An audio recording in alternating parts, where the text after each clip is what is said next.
ಆಹಾ ಆಹಾ ಆಹಾ ಎಂಥ ಮ್ಯಾಚು ಎಂಥ ಮ್ಯಾಚ್ ಎಂಥ ಅದ್ಭುತ ಮ್ಯಾಚು. ಇನ್ನೂ ಅದೇ ಹೇಳ್ತೀನಲ್ಲ, ಕಣ್ಮುಚ್ಚಿದ್ರೆ ನಿದ್ದೆ ಬರ್ತಾ ಇಲ್ಲ, ಊಟ ಸೇರ್ತಾ ಇಲ್ಲ, ಹಂಗಾಗ್ಬಿಟ್ಟಿದೆ ಪರಿಸ್ಥಿತಿ. ನಿಕೃಷ್ಟ ಪದಗಳನ್ನೆಲ್ಲ ಬಳಸಿ ಹಂಗೆ ಹಿಂಗೆ ಇವತ್ತು ಹಂಗೆ ಮಾಡಿಬಿಡ್ತೀವಿ, ಎಡೆಮುರಿ ಕಟ್ಟಿಬಿಡ್ತೀವಿ, ನಿಮಗೆ ಬೆಂಗಳೂರಲ್ಲೇ ಅನ್ನು ಕನ್ನಡದಲ್ಲೇ ಟೈಪ್ ಮಾಡ್ತಾರೆ, ನಿಮಗೆ ಬೆಂಗಳೂರಲ್ಲೇ ಹೊಡಿತೀವಿ ಅಂತೆಲ್ಲ. ಸಖತ್ ಮಜಾ ಅಂತಂದರೆ ಅಶ್ವಿನಿ ಪುನೀತ್ ರಾಜ್ಕುಮಾರ್ ಮೇಡಮ್ ಬಗ್ಗೆ ಭಾಳ ಕೆಟ್ಟದಾಗಿ ಮಾತಾಡಿದ್ರು. ಅಯ್ಯೋ ಅವ್ರನ್ನ ಕರೆಸಿದ್ದಕ್ಕೇನೆ ಆರ್ ಸಿ ಬಿ ಹಿಂಗೆ ಸೋಲ್ತಾ ಇರೋದು, ಅವರು ಏನು ಅಪಶಕುನ, ಅವ್ರು ಬಂದಿದ್ದಕ್ಕೆ ಆರ್ ಸಿ ಬಿ ಟೀಮಿಂಗ್ ಹಿಂಗೆಲ್ಲ ಆಗೋಯ್ತು, ಯಾಕೆ ಕರೆಸ್ಬೇಕಿತ್ತು ಅವ್ರನ್ನ ಇನಾಗ್ರೇಷನ್ಗೆ, ಹಂಗೆ ಹಿಂಗೆ ಅನ್ಬಾಕ್ಸಿಂಗಿಗೆ ಅಂತೆಲ್ಲ ಭಾಳ ಕೆಟ್ಟದಾಗಿ ಮಾತಾಡಿದರು. ಅಪ್ಪ ಈಗೇನಂತೀರಪ್ಪ, ಒಪ್ಕೋತೀರಾ? ನೆನ್ನೆ ನಾನು ನಿಜವಾಗ್ಲೂ ಗೆದ್ದ ತಕ್ಷಣ ನನಗೆ ಬೇರೆ ಎಲ್ಲದರ ಆಚೆಗೆ ಫಸ್ಟ್ ನೆನಪಾಗಿದ್ದೆ ಅವ್ರ ಫೋಟೋ ಹಾಕಿ ನಾನು ಅದನ್ನೇ ಹೇಳಿದ್ದು, ನನ್ನ ಅಕ್ಕ ಅವತ್ತು ಅಪಶಕನ ಅಂದ್ರಲ್ಲ, ಅಲ್ಲ ಆಕೆ ಅದೃಷ್ಟ ಅನ್ನೋದನ್ನು ಫಸ್ಟ್ ಪೋಸ್ಟ್ ಮಾಡಿದೆ ನಾನು. ಮಳೆಗೆ ಮಳೆನೂ ಬಂತು, ಏನು ಕಾಯ್ಕೊಂಡು ಕೂತಿದ್ರು, ಮಳೆ ಬರಲಿ ಅಂತ. ಆರ್ ಸಿ ಬಿ ಅವ್ರಿಗೆ ಮಳೆದೇ ಟೆನ್ಷನ್ ಜಾಸ್ತಿ ಆಗ್ಬಿಟ್ಟಿದೆ ಅಂತೆಲ್ಲ ರೇಗಿಸಿದ್ರು. ಹೌದು ಸ್ವಾಮಿ, ಮಳೆ ಟೆನ್ಷನ್ ಇತ್ತು, ಯಾಕಂದರೆ ಆರ್ಡರೇ ಗೆಲ್ತೀವಿ ಅಂತ ನಮಗೆ ಗೊತ್ತಿತ್ತು. ಆಮೇಲೆ ಇತಿಹಾಸದಲ್ಲಿ ಏನಾಗಿದೆ ಅದನ್ನು ಮೆಲುಕು ಹಾಕ್ತೀವಿ, ಅದಕ್ಕೆ ಉರ್ಕೊಂಡ್ರೆ ನಾವೇನು ಮಾಡೋಕ್ಕಾಗಲ್ಲ. ಯಾರನ್ನೂ ಉರಿಸ್ಬೇಕು ಅನ್ನೋ ಉದ್ದೇಶ ನಮಗಿಲ್ಲ. ನಾನು ಧೋನಿಯ ಹಾರ್ಡ್ ಕೋರ್ ಫ್ಯಾನ್, ಅದರಲ್ಲಿ ಎರಡನೇ ಮಾತೇ ಇಲ್ಲ. ರಾಯಲ್ ಚಾಲೆಂಜರ್ಸ್ ಬೆಂಗಳೂರು ನಮ್ಮದು, ಹಾಗಾಗಿ ನಾವು ಬೆಂಗಳೂರಿಗೆ ಸಪೋರ್ಟ್ ಮಾಡೋದು. ಬೈದಿದ್ದಿನಿಂದ ಇಲ್ಲ ಅಂತ ನಾನು ಹೇಳಲ್ಲ, ಈಗಲೂ ಹೇಳ್ತೀನಲ್ಲ, ನನ್ನ ಪೋಸ್ಟ್ ಹಾಕಿದ್ದೆ, ಹೋಗದಿದ್ದು ನಾನೇ, ಇವಾಗ ಸಂಭ್ರಮಿಸ್ತಾ ಇರೋದು ನಾನೇ ಅಂತ. ನಮಸ್ಕಾರ, ಸ್ಪೀಡ್ ಪ್ಲಸ್ ಕರ್ನಾಟಕದ ವಿಶೇಷ ಕಾರ್ಯಕ್ರಮಕ್ಕೆ ಸ್ವಾಗತ. ನಾನು ನಿಮ್ಮ ಕಿರಿಕೀರ್ತಿ.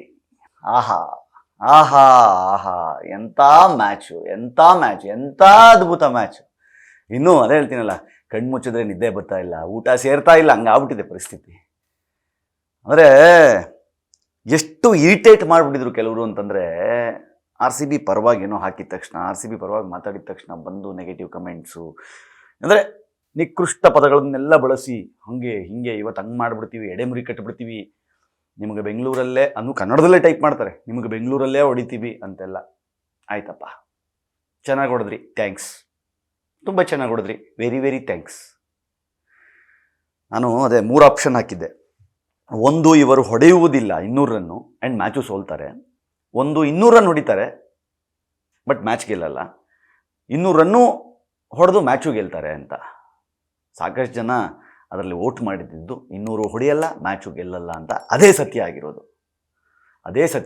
ಮೇ 18 ವಿರಾಟ್ ಕೊಹ್ಲಿಯ 18 ರನ್ನ ಟಾರ್ಗೆಟ್ಟು, 18 ಓವರ್ನ ಏನೋ ಲಿಮಿಟೇಷನ್ನು.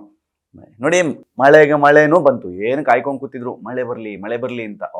ಆರ್ ಸಿ ಬಿ ಅವ್ರಿಗೆ ಮಳೆದೇ ಟೆನ್ಷನ್ ಜಾಸ್ತಿ ಆಗ್ಬಿಟ್ಟಿದೆ ಅಂತೆಲ್ಲ ರೇಗಿಸಿದ್ರು. ಹೌದು ಸ್ವಾಮಿ, ಮಳೆ ಟೆನ್ಷನ್ ಇತ್ತು, ಯಾಕಂದರೆ ಆರ್ಡರೇ ಗೆಲ್ತೀವಿ ಅಂತ ನಮಗೆ ಗೊತ್ತಿತ್ತು. ನೀವು ಮಳೆ ಬರಲಿ ಅಂತ ಕಾಯ್ತಾ ಇದ್ರಿ, ಯಾಕೆ ಅಂತಂದರೆ, ಇಲ್ಲ ಅಂತಂದರೆ ಇವರು ರನ್ನಿನ ಸುರಿಮಳೆ ಸುರಿಸ್ತಾರೆ ಆರ್ ಸಿ ಬಿ ಅವರು ಅಂತ ನಿಮಗೆ ಗೊತ್ತಿತ್ತು. ನಾವು ಯಾವ ಟೀಮ್ನ ಎಗೇನ್ಸ್ಟ್ ಇಲ್ಲ, ನಮ್ಮ ಟೀಮಿನ ಪರ, ನಮ್ಮ ಟೀಮ್ ಪರ. ಆಮೇಲೆ ಇತಿಹಾಸದಲ್ಲಿ ಏನಾಗಿದೆ ಅದನ್ನು ಮೆಲುಕು ಹಾಕ್ತೀವಿ, ಅದಕ್ಕೆ ಉರ್ಕೊಂಡ್ರೆ ನಾವೇನು ಮಾಡೋಕ್ಕಾಗಲ್ಲ. ಯಾರನ್ನೂ ಉರಿಸ್ಬೇಕು ಅನ್ನೋ ಉದ್ದೇಶ ನಮಗಿಲ್ಲ. ನಾನು ಧೋನಿಯ ಹಾರ್ಡ್ ಕೋರ್ ಫ್ಯಾನ್, ಅದರಲ್ಲಿ ಎರಡನೇ ಮಾತೇ ಇಲ್ಲ. ಹಂಗಂತ ಧೋನಿನ ಬೆಂಗಳೂರ ಅಂತ ಬಂದರೆ ಬೆಂಗಳೂರೇ ಅನ್ನ ಹಾಕುತ್ತಿರೋದಿಲ್ಲ, ಅಮ್ಮನ ಭಾಷೆ ಇರೋದಿಲ್ಲ. ಅದರಲ್ಲಿ ಕನ್ನಡಿಗರಿದ್ದಾರಾ? ಏನು ಚೆನ್ನೈ ತುಂಬ ಕನ್ನಡಿಗರೇ ಕುಣಿದು ಕುಪ್ಪಳಿಸ್ತಾ ಇದ್ದಾರಾ? ಇಲ್ವಲ್ಲ. ನಮ್ಮ Bengaluru team, royal Challengers Bengaluru ನಮ್ಮದು, ಹಾಗಾಗಿ ನಾವು ಬೆಂಗಳೂರಿಗೆ ಸಪೋರ್ಟ್ ಮಾಡೋದು. ಬೈದಿದ್ದಿನಿಂದ ಇಲ್ಲ ಅಂತ ನಾನು ಹೇಳಲ್ಲ, ಈಗಲೂ ಹೇಳ್ತೀನಲ್ಲ, ನನ್ನ ಪೋಸ್ಟ್ ಹಾಕಿದ್ದೆ, ಹೋಗದಿದ್ದು ನಾನೇ, ಇವಾಗ ಸಂಭ್ರಮಿಸ್ತಾ ಇರೋದು ನಾನೇ ಅಂತ. ಕೆಲವರು ಹೇಳಿದ್ರು, ಇವಾಗ ಗೆದ್ದ ಮೇಲೆ ಆರ್ ಸಿ ಬಿ ಅಂತಿದ್ಯಾ? ಗೆಲ್ಲಕ್ಕೆ ಮುಂಚೆನೇ ಟಿ ಶರ್ಟ್ ಹಾಕ್ಕೊಂಡು ಹೋಗಿ ಕೂತ್ಕೊಂಡು ಕ್ರೌಡಲ್ಲಿ ಕೂತ್ಕೊಂಡು ಮ್ಯಾಚ್ ನೋಡಿದ್ದೆ, ಗ್ಯಾರಂಟಿ ಇತ್ತು ನನಗೆ ಗ್ಯಾರಂಟಿ ಇತ್ತು ನನ್ನ ಟೀಮ್ ಬಗ್ಗೆ ಅಂತ. ಗೆದ್ದ ಮೇಲೆ ಟಿ ಶರ್ಟ್ ಹಾಕೊಳ್ಳಿಲ್ಲ, ಗೆಲ್ಲಕ್ಕೆ ಮುಂಚೆನೇ ಟಿ ಶರ್ಟ್ ನೆನ್ನೆ ಇಡೀ ಇನ್ಫ್ಯಾಕ್ಟ್ ನೆನ್ನೆ ಬೆಳಗ್ಗೆ 9 ಗಂಟೆಗೇ ಆರ್ ಸಿ ಬಿ ಜರ್ಸಿ ಹಾಕಿದವನು, ನೆನ್ನೆ ರಾತ್ರಿ ಮನೆಗೆ ಹೋದ ಮೇಲೇ ಜರ್ಸಿ ಬಿಚ್ಚಿದ್ದು ನಾನು. ಅಲ್ಲಿ ತನಕ ಆರ್ ಸಿ ಬಿ ಜರ್ಸಿಯಲ್ಲೇ ಇದ್ದೆ. ಅದು ಆರ್ ಸಿ ಬಿ ಬಗ್ಗೆ ನಮಗಿರೋ ಲಾಯಲ್ಟಿ. ಹೇಗೆ ವಿರಾಟ್ ಕೊಹ್ಲಿಗೆ ಆರ್ ಸಿ ಬಿ ಟೀಮ್ ಬಗ್ಗೆ ಲಾಯಲ್ಟಿ ಇದೆಯೋ, ಹಾಗೆ ಆರ್ ಸಿ ಬಿ ಫ್ಯಾನ್ಸ್ಗೂ ಇದೆ. ಬಟ್ ಹಂಗಂತ ಸೋತ ತಕ್ಷಣ ಪರವಾಗಿಲ್ಲ, ಬ್ಲಡ್ಡಲ್ಲಿದೆ, ನರದಲ್ಲಿದೆ, ಬ್ರೈನಲ್ಲಿದೆ. ಒಂದು ಟೀಮ್ನ ಕಟ್ಟೋದೆ, ಒಂದು ಟೀಮ್ ರೆಡಿ ಮಾಡೋದೇ ಗೆಲ್ಲಬೇಕು ಅಂತ. ಹಾಗಾಗಿ ಅಭಿಮಾನಿಗಳ ಅಪೇಕ್ಷೆ ನಿರೀಕ್ಷೆ ಸಹಿತ ಗೆಲ್ಲಬೇಕು ಅನ್ನೋದೇ. ಹಾಗಾಗಿ ಗೆಲ್ಲಬೇಕು ಅಂತಲೇ ನಿರೀಕ್ಷೆ ಮಾಡಬೇಕು. ಆ್ಯಂಡ್ ತಪ್ಪಾದಾಗ ಇಂತಿಂಥ ತಪ್ಪಾಗಿದೆ ಅಂತ ಹೇಳಬೇಕು. ನಾವೇನು ಕ್ರಿಕೆಟ್ ಎಕ್ಸ್ಪರ್ಟ್ಸು ಅಂತಲ್ಲ, ಆದರೆ ಅವರು ಮೈದಾನದೊಳಗೆ ಆಡ್ತಾ ಇರ್ಬೋದು, ಬಟ್ ನಾವು ಹೊರಗೆ ಕೂತು ಹದ್ದಿನ ಕಣ್ಣಿನ ಹಾಗೆ ನೋಡ್ತಾ ಇರ್ತೀವಲ್ಲ, ನಮಗೆ ಗೊತ್ತಾಗ್ತಾ ಇರುತ್ತೆ ಏನಾಗ್ತಿದೆ, ಏನಾಗ್ತಿಲ್ಲ, ಎಲ್ಲಿ ಪಾಸ್ ಆಯಿತು, ಎಲ್ಲಿ ಫೇಲ್ ಆಯಿತು ಅಂತ. ಸೊ ಹಾಗಾಗಿ ಹೇಳಲೇಬೇಕು. ಆ್ಯಂಡ್ ಮಜಾ ಏನು ಗೊತ್ತಾ, ಅಂದರೆ ಅದೊಂಥರ ಥ್ರಿಲ್ ಅದು. ಅಂದರೆ ಈ first match R C B versus ಚೆನ್ನೈಯಲ್ಲಿ ನಡೆದಿದ್ದು, ಸೋತ್ಬಿಟ್ವಿ. ಅವಮಾನ ಅವಮಾನ ಅವಮಾನ ತಡ್ಕೊಳಕ್ಕಾಗಿಲ್ಲ. ಅದಕ್ಕೆ ಉತ್ತರ ಕೊಡೋಕೆ ಬೆಂಗಳೂರಿಗೆ ಕರ್ಸ್ಕೊಬೇಕಾಯ್ತು. ಅದು ಡೂ ಆರ್ ಡೈ. ಎಲಿಮಿನೇಟರ್ಗೆ ಮುಂಚೆನೇ ಒಂದು ಎಲಿಮಿನೇಟರ್ ಮ್ಯಾಚ್ ಆಡಬೇಕಾಗಿ ಬಂತು. ಈ ಥರ ಪೊಸಿಷನಲ್ಲಿ ಬಂದ ಮ್ಯಾಚ್ ನಿಂತ್ಕೊಳ್ಳುತ್ತೆ ಅಂತ ಯಾರೂ ಎಕ್ಸ್ಪೆಕ್ಟು ಮಾಡಿರಲಿಲ್ಲ. ಆ್ಯಂಡ್ ಈ ಥರದ್ದೊಂದು ಟ್ರ್ಯಾಕು ಅಬಾ ಬಾ ಬಾ ಬಾ ಬಾ ಬಾ ಮೊದಲ 8 ಮ್ಯಾಚ್ನಲ್ಲಿ 1 ಮ್ಯಾಚ್ ಗೆಲ್ತಾರೆ, 7 ಸೋಲ್ತಾರೆ. ನಂತರದ ಮ್ಯಾಚ್ಗಳಲ್ಲಿ ಸತತವಾಗಿ ಗೆಲುವು, 6 ಗೆಲುವು, ಬರ ಹೊಡ್ಕೊಂಡ್ಬರ್ತಾರೆ. 6 ಮ್ಯಾಚಸ್ ಕಂಟಿನ್ಯೂಸ್ ಗೆದ್ದು ಹೀಗೆ ಪ್ಲೇ ಆಫಿಗೆ ಬಂದರೆ ಮೊದಲ ತಂಡವು RCB ಇತಿಹಾಸದಲ್ಲಿ ಬರ್ಕೊಂಡ್ಬಿಟ್ಟಿದ್ನ. ಆಮೇಲೆ IPLನ ಇತಿಹಾಸದಲ್ಲಿ ಇಲ್ಲಿ ತನಕ ಕಂಡು ಕೇಳರಿಯದಷ್ಟು ಜಿಯೋ ಸಿನಿಮಾದ ವ್ಯೂಸ್ 49 ಕೋಟಿ. ಅದು ಎಲ್ಲಿ ನಾನು ಹೇಳ್ತಾ ಇರೋದು, ಆ ಪ್ರೈಸ್ ಸೆರೆಮನಿ ಕೊಡಬೇಕಾದ್ರೆ ಅವಾಗ 49 ಕೋಟಿ ಜನ ಬರೀ ಇದರಲ್ಲಿ ನೋಡ್ತಾ ಇದ್ದಾರೆ ಅಂತ. ಜಿಯೋ ಸಿನಿಮಾಲಿ ಇನ್ನೂ ಸ್ಟಾರಲ್ಲಿ ಎಷ್ಟು ಜನ ನೋಡಿದಾರೋ ಏನು ಕತೆನೋ. ನೆನ್ನೆ ಈ ನ್ಯೂಸ್ ಚಾನಲ್ಸು, ಎಂಟರ್ಟೈನ್ಮೆಂಟ್ ಚಾನಲ್ಸ್ದು ಬೇರೆ ಎಲ್ಲ ಬಿಟ್ಬಿಡಿ, ಅದು ಎಲ್ಲ ಹೋಯ್ತದ್ದು, ಎಲ್ಲ ನೀರಲ್ಲಿ ಹೋಮ ನೀವು ಮಾಡಿದ್ದು ನೆನ್ನೆ. ಏನು ಜನ ಹುಚ್ಚೆದ್ದು ನೋಡೋದು ಅಂತಾರಲ್ಲ, ನಾವು ಅದೇ ಮ್ಯಾಚ್ ಮುಗಿಸ್ಕೊಂಡು ಹಿಂಗೆ ಹೊರಗಡೆ ಬಂದರೆ ಬೀದಿಗಳಲ್ಲಿ ಪಟಾಕಿ ಸಂಭ್ರಮ. ಇನ್ನೇನು ನಾನಾ ಕಪ್ಪು ಹೊಡೆದ್ಬಿಟ್ರೆ ಬೆಂಗಳೂರು ಬಂದೆ ಆ ರೇಂಜು ಸಂಭ್ರಮಿಸೋಕ್ಕೆ ಅಂತಲೇ ಒಂದು ದಿನ ಕೊಟ್ಟುಬಿಡುವೆ ಗೌರ್ಮೆಂಟ್. RCB ಕಪ್ ಗೆದ್ದಿರೋದ್ರಿಂದ ಒಂದು ದಿನ ಸಂಭ್ರಮಾಚರಣೆಗೆ ಅಂತ ಎಲ್ಲವನಿಗೂ ರಜಾ ತಗೊಳ್ಳಿ ಅನ್ನೋ ರೇಂಜಲ್ಲಿ ಆಗ್ಬಿಡುತ್ತೆ. ಆ ಮಟ್ಟಿಗೆ ಸಂಭ್ರಮಿಸಿದ್ವಿ ನೆನ್ನೆ ಎಲ್ಲ. ನಾನು ಕೋಣದ ಕೋಪಳಿಸಿ ಕೇಕೆ ಹಾಕ್ಬಿಟ್ನಪ್ಪ ಸೀರಿಯಸ್ಲಿ.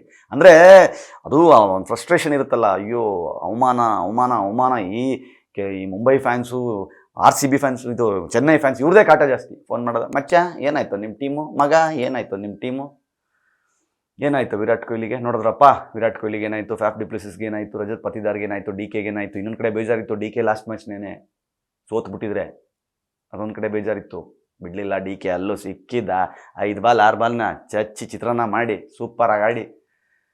ಮ್ಯಾಕ್ಸ್ವೆಲ್ ಅಪ್ಪ ಭಯ ಇತ್ತು, ವಿಲ್ ಜಾಕ್ಸ್ ಹೋದ್ಮೇಲೆ ಮ್ಯಾಕ್ಸ್ವೆಲ್ ಆ ಜಾಗನ ತುಂಬ್ತಾರಾ ಏನು ಕತೆ ಅಂತ. ಬ್ಯಾಟಿಂಗಲ್ಲೂ ತುಂಬಿ ಬೌಲಿಂಗಲ್ಲೂ ತುಂಬ ಹೃದಯದಿಂದ ನಮ್ಮನ್ನು ಖುಷಿಪಡಿಸ್ಬಿಟ್ಟಿದ್ದಾರೆ. ಇದು RCB ಟೀಮು, ಹಿಂಗಿರ್ಬೇಕು RCB ಟೀಮು. ಇದು RCB ಟೀಮ್ನ ಒಂದು ಕ್ರೇಜು, ಅಭಿಮಾನಿಗಳ ಕ್ರೇಜು. ಸಖತ್ ಅಂದರೆ ನಾನು ಹೇಳ್ತೀನಲ್ಲ, ಸಾಕು ಇಷ್ಟು ಸಾಕು ಗುರು ಈ ಜನ್ಮಕ್ಕೆ ಅನ್ನೋ ಥರ ಇದೆ ಖುಷಿ. ಇದು ಕ್ರಿಕೆಟ್ನ ವಿಚಾರದಲ್ಲಿ ಈ ಹಿಂದೆ ಭಾರತ ಮತ್ತು ಪಾಕಿಸ್ತಾನದ ನಡುವೆ 2020 ವರ್ಲ್ಡ್ ಕಪ್ನಲ್ಲಿ ವಿರಾಟ್ ಕೊಹ್ಲಿ ಗೆಲ್ಲಿಸಿದ ಒಂದು ಗೆಲುವು ಮತ್ತು ನೆನ್ನೆ ಈ ಗೆಲುವು. ಏನು ಸ್ಕ್ರಿಪ್ಟ್ ಗುರು, 19.4ನೇ ಓವರ್ ತನಕನೂ ಸ್ಕ್ರಿಪ್ಟು, ಹಾಗೆ ಗ್ರಿಪ್ಪು ಕ್ಲೈಮ್ಯಾಕ್ಸಲ್ಲಿ. ಅಬ್ಬಾ ಇನ್ನೂ 2 ಬಾಲ್ 2 ಬಾಲ್ ಇದ್ರೆ ಏನಾಗುತ್ತೆ ಅಂತ ಹೇಳೋಕ್ಕಾಗಲ್ಲ ಅನ್ನೋ ಥರ ತಗೊಂಡು ಕೂರಿಸಿದ್ರು. ಚಾನ್ಸಸ್ ಇತ್ತು, ಅವ್ರು ಸೋಲ್ಬಹುದು, ಬಟ್ ಅವ್ರು ಪ್ಲೇ ಆಫ್ಗೆ ಹೋಗೋ ಚಾನ್ಸ್ ಇತ್ತಲ್ಲ, ಅದು ಭಯ ಹುಟ್ಟಿಸ್ತಾ ಇತ್ತು. ಒಂದು ಹಂತದಲ್ಲಿ ಗುರು ಏನೋ ಆಗೋಗ್ಬಿಡುತ್ತಿದ್ದು ಅನ್ನಂಗೆ ಆಗ್ಬಿಟ್ಟಿತ್ತು. ಆದರೆ ಅಲ್ಲಿಂದ ಶುರುವಾಯಿತು ನಮ್ಮ ರ್ಯಾಲಿ. ಪತ ಫ್ಯಾಫ್ ಡಿಪ್ಲೆಸಿಸ್ ಹಿಡಿದಿದ್ದು ಕ್ಯಾಚ್ ಮಾತ್ರ ಗುರು, ಸೂಪರ್ ಗುರು. ಹಿಂಗಿರಬೇಕು ಮ್ಯಾಚ್ಗಳು, ಹಿಂಗಿರಬೇಕು ಮಜಾ. ನೆಕ್ಸ್ಟು ಇನ್ನೊಂದು 3 ಮೆಟ್ಲು ಬಾಕಿ ಇದೆ, ಇಲ್ಲಿ ತನಕನೇ ಬಂದಿದ್ದಾರೆ, ಬಿಡ್ತಾರಾ ಈ ಟ್ರ್ಯಾಕ್ ಹಾಗೆ ಮುಂದುವರಿಲಿ. ಹೆಂಗೆ ನಮ್ಮ ವುಮೆನ್ಸ್ ಟೀಮು ಇಂಥದ್ದೇ ಪರಿಸ್ಥಿತಿನ 1% ಚಾನ್ಸಸ್ಸಿಂದ ಬಂದು ಕಪ್ ಗೆದ್ರು WPL, ಹಾಗೆ ನಮ್ಮ RCBಯ ಮೆನ್ಸ್ ಟೀಮ್ ಕೂಡ ಅಂಥದ್ದೇ ಪರಿಸ್ಥಿತಿ, ಬರೀ ಒಂದೇ 1% ಚಾನ್ಸ್ ಇದ್ದಿದ್ದು, ಒಂದೇ 1% ಚಾನ್ಸು. ಅಲ್ಲಿಂದ ಇಲ್ಲಿ ತನಕ ತೊಗೊಂಬಂದಿದ್ದೀರಾ, ಪ್ಲೇ ಆಫ್ ತನಕ ತೊಗೊಂಬಂದಿದ್ದೀರಾ ಅಂತಂದರೆ ಈ ಸಲ ಕಪ್ ನಮ್ಮದೇ ಅನ್ನೋ ಥರ ಕಾಣ್ತಾ ಇದೆ. ಇನ್ನು ಈ ಪನೋತಿಗಳಿಲ್ಲ, ಅಂದರೆ ಈ ಅಪಶಕನ ನುಡಿಯೋರಿಲ್ಲ. ಯಾಕಂದರೆ ಈ ಚೆನ್ನೈ ಟೀಮ್ನ ಫ್ಯಾನ್ಸ್ ಅಂತ ಹೇಳಿಕೊಳ್ಳುವ ಕೆಲವರು ಇಲ್ಲೇ ಇದ್ಕೊಂಡು ಬೆಂಗಳೂರು ಬಗ್ಗೆ ಕೆಟ್ಟದಾಗಿ ಮಾತಾಡೋದು. ಆಯ್ತಲ್ಲಪ್ಪ, ಇವಾಗ ನಿಮ್ಮ ಟೀಮ್ ಹೊರಗಡೆ ಹೋಯ್ತಲ್ಲ, ಸರಿ ಹಂಗಾರೆ ಈಗ RCBಗೆ ಸಪೋರ್ಟ್ ಮಾಡಿ, ಹಂಗಾದ್ರೆ ಮಾಡ್ಬೋದಲ್ಲ ಈಗ ಸಪೋರ್ಟು, ಈಗ ಮಾಡಿರಿ ಸಪೋರ್ಟ್ನ.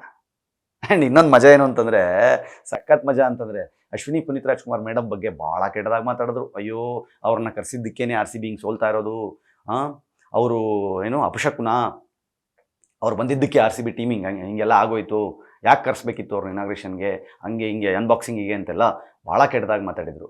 ಅಪ್ಪ ಈಗೇನಂತೀರಪ್ಪ, ಒಪ್ಕೋತೀರಾ? ಯಾರ್ಯಾರು ಅವತ್ತು ಹಂಗೆ ಮಾತಾಡಿದರೆ ಇವತ್ತು ನೀವೇ ಹಾಕ್ತೀರಾ ಪೋಸ್ಟ್ಗಳು? ತಪ್ಪಾಯಿತು, ಅವತ್ತು ಹಾಗೆ ಮಾತಾಡಬಾರ್ದಾಗಿತ್ತು. ನೀವು ಅಪಶಕುನ ಅಲ್ಲ, ನೀವು ಶುಭ ಶಕುನ, ನೀವು ಅದೃಷ್ಟ ದೇವತೆ ಅಂತ ಹೇಳ್ಬೋದಲ್ಲ ಇವತ್ತು. ನೆನ್ನೆ ನಾನು ನಿಜವಾಗ್ಲೂ ಗೆದ್ದ ತಕ್ಷಣ ನನಗೆ ಬೇರೆ ಎಲ್ಲದರ ಆಚೆಗೆ ಫಸ್ಟ್ ನೆನಪಾಗಿದ್ದೆ ಅವ್ರ ಫೋಟೋ ಹಾಕಿ ನಾನು ಅದನ್ನೇ ಹೇಳಿದ್ದು. ನನ್ನ ಅಕ್ಕ ಅವತ್ತು ಅಪಶಕನ ಅಂದ್ರಲ್ಲ, ಅಲ್ಲ ಆಕೆ ಅದೃಷ್ಟ ಅನ್ನೋದನ್ನು ಫಸ್ಟ್ ಪೋಸ್ಟ್ ಮಾಡಿದೆ. ನಾನು ಅದನ್ನು ಪೋಸ್ಟ್ ಮಾಡಿದೆ. ಯಾಕಂದರೆ ಅವತ್ತು ಅವರಿಗೆ ಆದ ನಿಂದನೆಗೆ ಉತ್ತರ ಕೊಡಬೇಕಾಗಿದ್ದು RCB ಟೀಮ್ನವರೇ ಕೊಟ್ಟರು. ಅದಕ್ಕೊಂದು ಥ್ಯಾಂಕ್ಸ್.